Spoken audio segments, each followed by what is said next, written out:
छात्रों, कल की आपकी ऑनलाइन क्लास के अंतर्गत अपन लोगों ने हाउस रेंट अलाउंस की कर मुक्ति के संबंध में विभिन्न प्रावधान देखे और उसका एक प्रश्न अपन ने हल किया।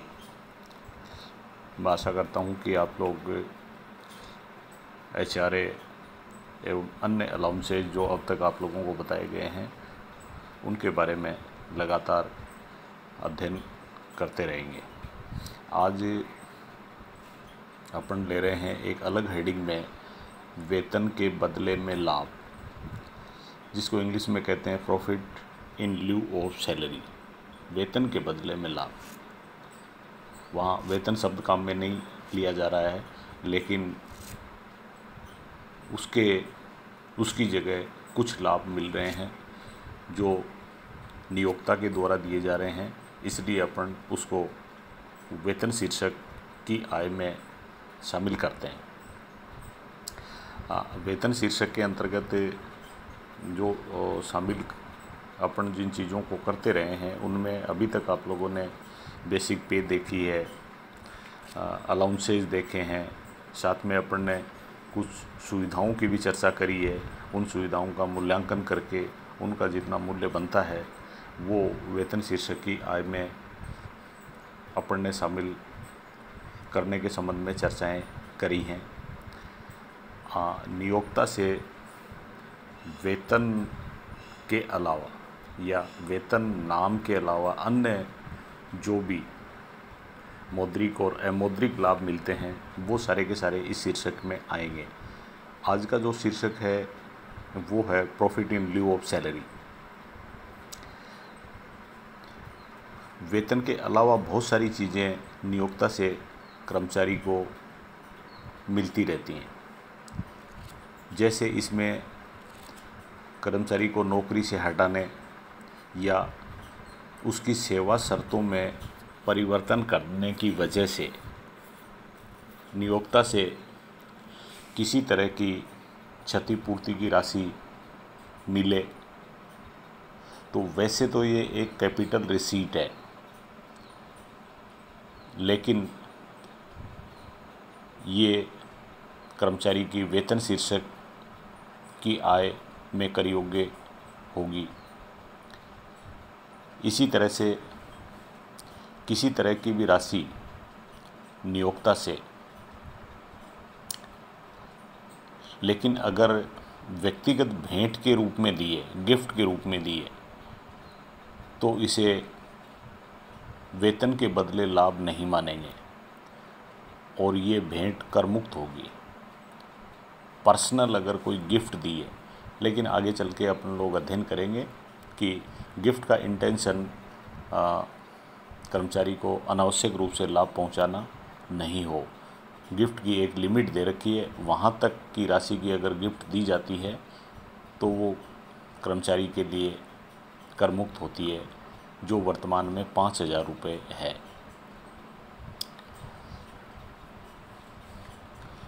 बहुत सारी चीज़ें ऐसी हैं जो कर्मचारी को नियोक्ता से मिलती रहती हैं, जिसमें एक है ग्रेच्युटी, और ग्रेच्युटी मिलती है कर्मचारी को अवकाश ग्रहण करने पर या उसकी डेथ होने पर।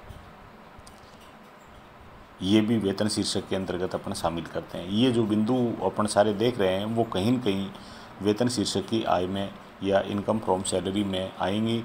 अपन इसको शामिल करेंगे।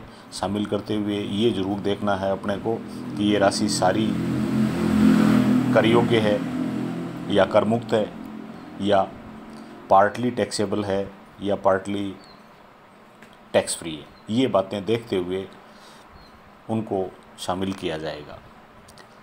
इसी तरह से पेंशन की राशि मिलती है और पेंशन की राशि जीवन पर्यंत मिलती है, लेकिन कई बार पेंशन की एक मुश्त राशि भी मिलती है। तो उसके संबंध में भी अपन आगे डिटेल में देखेंगे कि पेंशन की एक मुश्त राशि, और एक मुश्त राशि का मतलब ये है कि पेंशन के कुछ भाग को कर्मचारी बेच दे। और उसके बदले में एक मुश्त राशि ले ले, तो उसके प्रोविज़न आगे पेंशन के अंतर्गत आएंगे, अपन डिटेल में देखेंगे। फिर इसी तरह से एक हो सकता है इसमें छंटनी पर प्राप्त क्षतिपूर्ति। कई बार कर्मचारियों की छंटनी की जाती है, कई कर्मचारियों को सेवा से हटा दिया जाता है, तो जब कर्मचारी की छंटनी होती है और उसकी नौकरी चली जाती है, ऐसी परिस्थिति में उसको नियोक्ता के द्वारा क्षतिपूर्ति की जाती है, तो वो राशि भी वेतन शीर्षक के अंतर्गत आती है। फिर अगली राशि आती है स्वेच्छा से सेवानिवृत्ति। एक तो सेवानिवृत्ति वो होती है जो एक निश्चित आयु के बाद में होती है, और एक स्वेच्छा से भी होती है सेवानिवृत्ति। कर्मचारी चाहे तो सेवा से निवृत्त हो सकता है, सेवा से रिटायरमेंट ले सकता है, और जिसको कहते हैं VRS, voluntary retirement from service. Voluntary मानी स्वैच्छिक रूप से, VRS voluntary retirement from service. अगर उसने VRS लिया है तो भी उसको नियोक्ता से क्षतिपूर्ति अगर मिलती है तो उसके ऊपर भी अपने को ध्यान रखना है। ये जो बिंदु मैं बता रहा हूँ, इन सब के संबंध में ध्यान ये रखना है कि ये सारी राशियाँ कर योग्य हैं या करमुक्त हैं। उसी हिसाब से वेतन शीर्षक में शामिल करेंगे। वेतन शीर्षक की आय में, कर योग्य आय में केवल उनको ही शामिल करेंगे अपन जो कर योग्य हैं, जो टैक्सेबल हैं। इनके संबंध में आगे इसी चैप्टर में धीरे धीरे अपन डिटेल से विस्तार में इनका अध्ययन करेंगे। फिलहाल आपको ये देखना है कि इस तरह से एक कर्मचारी को अपने नियोक्ता से कुछ राशियाँ, कुछ अमाउंट मिल सकता है। तो ये हो गया VRS के संबंध में। फिर एक है वैधानिक प्रोविडेंट फंड से भुगतान। वैधानिक प्रोविडेंट फंड को इंग्लिश में कहते हैं अपन स्टैट्यूटरी प्रोविडेंट फंड। ऐसा प्रोविडेंट फंड जो विधान के अंतर्गत है तो उसको कहते हैं स्टैट्यूटरी, वैधानिक।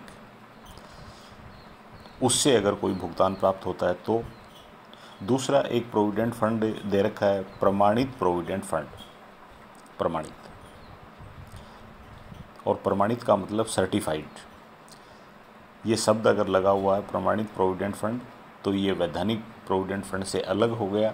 इसमें राशियां जमा कराने और प्राप्त करने के संबंध में कुछ नियमों में भिन्नता है, वो अपन इसी चैप्टर में आगे चल के देखेंगे।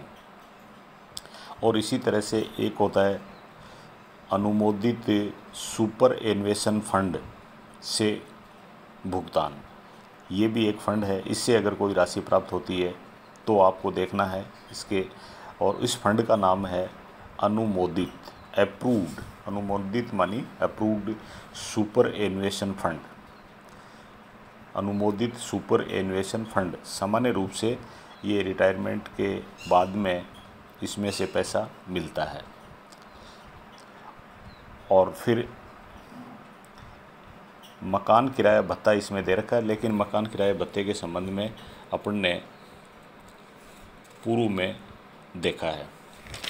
तो ये कुछ चीज़ें ऐसी हैं जो अलग अलग हेडिंग्स के अंतर्गत उनकी राशियां अपने को मिलती हैं। तो फिर आपको ये देखना है कि वेतन शीर्षक में कितना शामिल होगा, कितना नहीं होगा, ये बातें। अब उसके आगे अपन थोड़ा सा आगे इन बिंदुओं के संबंध में डिटेल से अध्ययन करेंगे। तो सबसे पहले आता है अपना ग्रेच्युटी। और ग्रेच्युटी की चर्चा एक दिन पहले मैंने आपको करी थी, और ग्रेच्युटी को हिंदी में कह सकते हैं आप उपदान। और ग्रेच्युटी शब्द आपके लिए नया है, इसकी स्पेलिंग है GRATUITY, ग्रेच्युटी। ग्रेच्युटी सामान्य रूप से कर्मचारियों को जब वो सेवा से निवृत्त होते हैं या उनकी डेथ हो जाती है, उस टाइम नियोक्ता के द्वारा ग्रेच्युटी दी जाती है। और ये ग्रेच्युटी अगर सरकारी कर्मचारी को दी जाती है तो उसके लिए प्राप्त राशि पूर्णतः कर मुक्त होती है। ये आप लोगों को ध्यान रखना पड़ेगा कि राशि किसको मिली है। ये राशि ग्रेच्युटी की राशि अगर सरकारी कर्मचारी को मिली है तो ये उसके लिए कर मुक्त है, वेतन शीर्षक की आय में शामिल नहीं होगी। आप केवल ये लिखेंगे कि ग्रेच्युटी और इतनी राशि और नीचे लिख देंगे कर मुक्त। सैलरी हेड के संबंध में जब कर योग्य राशि की अपन गणना करेंगे तो आप लोगों को अमाउंट के संबंध में 2 कॉलम बनाने होते हैं, एक आउटर कॉलम और एक इनर कॉलम। आउटर कॉलम में वो राशि आती हैं कि जो फाइनल है और वेतन शीर्षक की आय में जुड़ेंगी, और अंदर की साइड में केवल अपन दिखाने के लिए केवल दिखाते हैं। जैसे ग्रेच्युटी की राशि अपने अंदर की साइड में दिखा दी इतनी मिली, और अगर वो सरकारी कर्मचारी है तो उसके नीचे लिख देंगे कर मुक्त या टैक्स फ्री, और लास्ट के कॉलम में जो अमाउंट का कॉलम है उसमें कोई राशि नहीं जाएगी, उसमें नील राशि होगी। तो ये ग्रेच्युटी के संबंध में पहला पॉइंट हुआ। अगर सरकारी कर्मचारी को ग्रेच्युटी मिलती है तो कर मुक्त है, तो ये आपके लिए कोई दिक्कत की बात नहीं है। फिर उसके बाद में दूसरे पॉइंट में आता है कि ग्रेच्युटी, अगर ग्रेच्युटी भुगतान अधिनियम 1972 के अंतर्गत ग्रेच्युटी प्राप्त हुई है। अगर किसी कर्मचारी को ग्रेच्युटी प्राप्त हुई है, वो आपको प्रश्न में सूचना दे रखी है कि पेमेंट ऑफ ग्रेच्युटी एक्ट 1972 के अंतर्गत उसको ग्रेच्युटी मिली है, तो फिर उसके लिए अपने को देखना पड़ेगा कि ग्रेच्युटी के रूप में किस तरह से भुगतान किया जाता है और कितनी राशि कर मुक्त होगी। इसके संबंध में ग्रेच्युटी के कर मुक्ति के लिए अपने को 3 पॉइंट बनाने होंगे, और तीनों में से जो सबसे कम राशि होती है वो कर मुक्त होती है। तो एक अपन वर्किंग नोट तैयार करेंगे कि ग्रेच्युटी भुगतान अधिनियम के अंतर्गत कर मुक्त राशि, ये हेडिंग दे दिया। उसके नीचे लिखेंगे निम्न में से जो सबसे कम राशि होगी वो कर मुक्त होगी, और निम्न में से का मतलब 3 पॉइंट है। और पहला पॉइंट है ग्रेच्युटी की वास्तव में प्राप्त राशि। वास्तव में ग्रेच्युटी की राशि कितनी मिली है ये पहले पॉइंट में दिखाएंगे। दूसरे पॉइंट में दिखाएंगे आप अधिकतम 20 लाख रुपए, मैक्सिमम 20 लाख। 20 लाख से अधिक राशि नहीं दिखा सकते, तो दूसरे पॉइंट में दिखा दिया। और तीसरे पॉइंट में दिखाना है आपको कि प्रत्येक वर्ष की सेवा के लिए 15 दिन का वेतन, उसने जितने साल नौकरी करी है कर्मचारी ने, 10 साल या 15 साल या 20 साल, वो प्रत्येक वर्ष की सेवा के लिए, 1 साल की सेवा के लिए उसको 15 दिन का वेतन देते हैं। प्रत्येक वर्ष की सेवा के लिए 15 दिन का वेतन। और फिर ब्रैकेट में आप लोग दिखाएंगे कि मान लो वर्षों की संख्या पूर्णांक में है तो कोई दिक्कत नहीं है, पर अगर दशमलव में आते हैं, दशमलव का मतलब कि जैसे पूरे वर्ष की सेवा नहीं करे और 10 साल और कुछ महीने ऊपर होते हैं, तो अगर कुछ महीने ऊपर होते हैं तो ये कहते हैं 6 माह से अधिक की अवधि को 1 वर्ष अपन मान लेंगे। तो जैसे मान लो 10 वर्ष 7 महीने हुए तो सेवा के वर्ष माने जाएंगे 11। तो इस तरह से 6 माह से अधिक लास्ट के साल में अगर सेवा होती है तो उसको अगला वर्ष मान लेते हैं। 6 माह से कम होती है तो उसको छोड़ दिया जाता है। और जितने सालों की सेवा करी है प्रत्येक साल के लिए 15 दिन का वेतन, मान लो उसने 20 साल सेवा करी है और 1 साल के लिए अपन 15 दिन का वेतन देते हैं, तो 20 को इंटू 15 से कर देंगे तो 300 दिन का वेतन उसको दिया जाएगा ग्रेच्युटी के रूप में। तो ये ग्रेच्युटी के 3 पॉइंट हो गए हैं आपके, जिसमें पहले में प्राप्त राशि, फिर दूसरे में 20 लाख रुपए, तीसरे में सेवा के प्रत्येक वर्ष के लिए 15 दिन का वेतन। अब वो HRA वाली बात आती है, यहाँ पर वेतन का क्या मतलब है। वेतन का यहाँ पर मतलब ये है, जो आप लोगों को अलग अलग पॉइंट्स के अनुसार समझना पड़ेगा। वो HRA के संबंध में जब वेतन की गणना करी थी तो वेतन अलग था। यहाँ पर जब वेतन की गणना करेंगे तो ये कहते हैं कि अगर आप ये गणनाएँ पेमेंट ऑफ ग्रेच्युटी एक्ट 1972 के अंतर्गत कर रहे हैं तो वहाँ पर वेतन से मतलब ये है, या वेतन से आशय वो है जिसमें महंगाई भत्ता तो शामिल करेंगे, परंतु अन्य किसी तरह का भत्ता या बोनस शामिल नहीं किया जाएगा। ये ध्यान रखना आपको कि इसमें वेतन का मतलब मूल वेतन और प्लस महंगाई भत्ता, दो चीज़ें हैं, दोनों का जोड़ का मतलब है वेतन। और वेतन की गणना अपन इसलिए कर रहे हैं क्योंकि सेवा के प्रत्येक वर्ष के लिए उसको अपने को 15 दिन का वेतन देना है, एक साल के लिए 15 दिन का, और 15 दिन का वेतन अपन दे रहे हैं, इसलिए अल्टीमेटली अपने को ये देखना पड़ेगा कि एक दिन का वेतन कितना है। एक दिन के आधार पर फिर अपन 15 दिन का निकाल सकते हैं, और फिर सेवा के जितने टोटल ईयर्स हुए हैं उनको 15 से गुणा कर सकते हैं, वो दिनों की संख्या आ जाएगी, और उन दिनों को फिर एक दिन के वेतन से गुणा कर दिया जाएगा। तो अपने को एक दिन का वेतन चाहिए, और एक दिन का वेतन निकालने के लिए इन्होंने आपको एक सूत्र दे रखा है, और वो है प्रतिदिन का औसत वेतन बराबर निकालने का तरीका है कि अंतिम आहरित वेतन, यानी जिस महीने में वो रिटायर हुआ है, उसमें अंतिम आहरित वेतन उस टाइम उसका उस आखिरी महीने में कितना वेतन उसको मिल रहा है। और वेतन में शामिल क्या क्या कर रहे हैं, मूल वेतन प्लस महंगाई भत्ता। उस अंतिम महीने का मूल वेतन, एक ही महीने का मूल वेतन प्लस उसी महीने का महंगाई भत्ता, ये दोनों चीज़ें जोड़ दी और 26 का भाग दे दिया, 26 का। 26 का भाग देने का मतलब ये है कि 4 संडे हो गए, 4 रविवार हो गए, वो निकाल दिए, और इस तरह से डिवाइडेड बाई 26 आप लोगों ने किया। मूल वेतन प्लस महंगाई भत्ता डिवाइडेड बाई 26, ये उसके रिटायरमेंट के आखिरी महीने के संबंध में अपने एक दिन के वेतन की गणना कर ली है।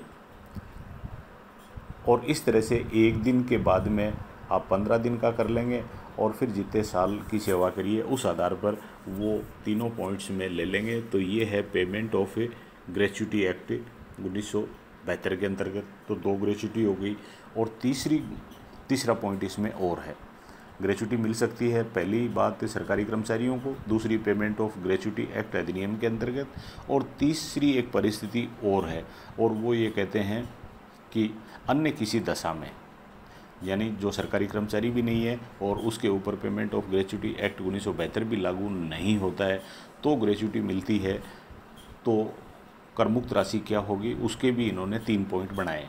और 3 पॉइंट में पहला पॉइंट है प्रत्येक पूर्ण वर्ष की सेवा के लिए आधे माह का वेतन। यहाँ पर इन्होंने ये कह दिया है प्रत्येक पूर्ण वर्ष की सेवा के लिए, यहाँ पर 6 महीने से अधिक को पूर्ण वर्ष नहीं बनाएंगे। यहाँ इन्होंने ऑलरेडी पहले कह दिया है कि प्रत्येक पूर्ण वर्ष की सेवा, जैसे मान लो 11 साल और 9 महीने होते हैं, 11 साल और 11 महीने भी होते हैं, तो भी उसकी जो सेवा के वर्ष हैं वो 11 ही माने जाएंगे, क्योंकि इस पॉइंट में लिखा हुआ है पूर्ण वर्ष की सेवा के लिए आधे माह का वेतन।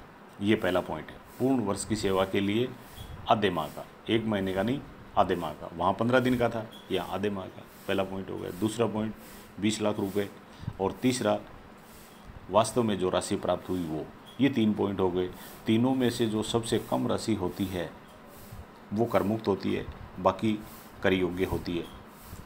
फिर इसके बाद में बात ये है कि यहाँ वेतन की गणना कैसे करेंगे। अपन ने पेमेंट ऑफ ग्रेच्युटी एक्ट में वेतन की गणना करी तो महंगाई भत्ता शामिल कर लिया था। लेकिन यहाँ पर ये कहते हैं वेतन की गणना से मतलब ये है, वेतन से मूल वेतन तो है ही, महंगाई भत्ता अगर उसको सेवा शर्तों के अनुसार दिया जाता है तो वेतन में शामिल करते हैं, अन्यथा शामिल नहीं करते हैं। और अन्य किसी तरह के भत्ते शामिल नहीं होंगे। तो ये तो बात हो गई वेतन की। फिर यहाँ आधे माह का वेतन है, इसलिए आपको आधे माह का वेतन ज्ञात करने के लिए पहले आपको ये चाहिए कि पूरे माह का वेतन कितना है और पूरे माह का औसत वेतन, फिर आधे माह का कर लेंगे आप। औसत मासिक वेतन निकालने के लिए ये कहते हैं, इसका एक सूत्र दे रखा है, औसत मासिक वेतन, और निकालने का तरीका है कि तुरंत पहले के, यानी अवकाश ग्रहण करने या नौकरी से हटाने से तुरंत पहले के 10 माह का मूल वेतन, नौकरी से हटा उससे तुरंत पहले के 10 माह का मूल वेतन प्लस महंगाई भत्ता, ये दोनों चीज़ें जोड़ दी। महंगाई भत्ता कब जोड़ा? जब वो सेवा शर्तों के अनुसार है, और अगर बिक्री पर निश्चित दर से कमीशन मिलता है तो उसको भी वेतन में जोड़ दिया। ये 3 चीज़ जोड़ दी अपन ने। 3 क्या क्या जोड़ी? मूल वेतन, महंगाई भत्ता अगर वो सेवा शर्तों के अनुसार है तो, और बिक्री पर निश्चित दर से कमीशन। ये तीनों चीज़ें जोड़ने के बाद में इसको डिवाइड बाई 10 इसलिए कि तुरंत पहले के 10 माह का वेतन का औसत निकाल रहे हैं अपन, तो इसमें 10 का भाग देते ही औसत मासिक वेतन आ गया एक महीने का। और फिर पॉइंट के अनुसार आप देख लेंगे, उस पर अपन ने 3 पॉइंट बनाए थे कर मुक्ति के, उसमें पहले पॉइंट में इसको फिट कर देंगे कि प्रत्येक पूर्ण वर्ष की सेवा के लिए आधे माह का वेतन। जैसे मान लो उसने 20 साल अगर नौकरी करी है तो 10 माह का वेतन, और 10 माह में अपने को कोई दिक्कत नहीं है, क्योंकि अपन ने यहाँ औसत मासिक वेतन निकाल लिया, 1 महीने का निकाल लिया। 1 महीने का जब निकाल लिया तो 10 महीने का उससे गुणा कर देंगे इंटू 10। तो ये 3 पॉइंट हो गए। तीनों में से जो सबसे कम राशि होगी वो कर मुक्त है, बाकी कर योग्य है। ये हुआ है ग्रेच्युटी के संबंध में तीनों पॉइंट। ठीक है, थैंक यू।